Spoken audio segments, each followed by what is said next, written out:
It's become an annual tradition for the Orange County Chamber of Commerce to hold its legislative update breakfast shortly after the State of the State address. Well, today it's the day after the address, and our Hudson Valley representatives are still impassioned from what they heard yesterday up in Albany. Two topics most on the minds of Orange County business people are ethics reform and the minimum wage. We have Assemblyman Boylan, Senator Skelos, former Speaker Silver, Senator Espada, Senator Sampson, Senator Kruger, Senator Semerino. They have one thing in common. All of their convictions were related in some way to outside income. That whole list.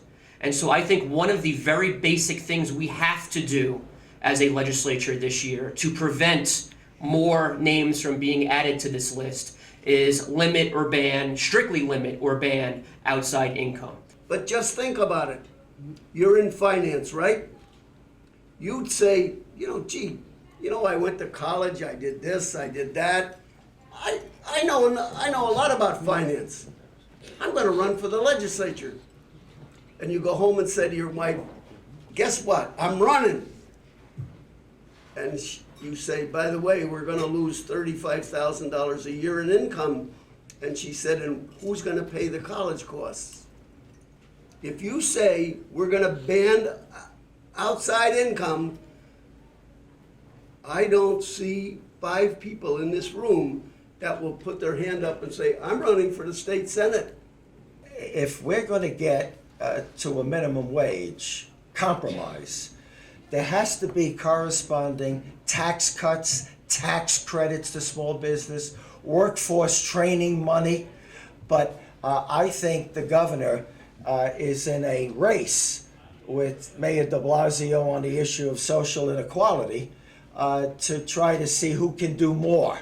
For the governor to go out there and pay $15 minimum wage, everybody gets up and claps. There's got to be more thought to this. And to answer that question, we're not going to go there. I'm not going to go there as a member of our conference unless we have some balancing things that make sure small business doesn't take it in the neck.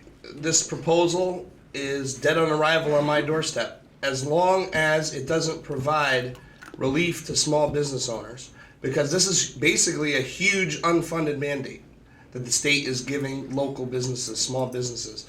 It's going to make this state so uncompetitive, and we're already uncompetitive. It's going to make it absolutely worse, and you're going to see businesses shutting down.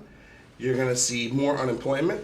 It's going to be a huge problem. We have full-time, 40-hour-a-week earners at these large multi-billion-dollar corporations who then go home and collect SNAP food stamp benefits. They get housing subsidies. Some of them, believe it or not, are on Medicaid. We are all subsidizing Walmart wages in this room.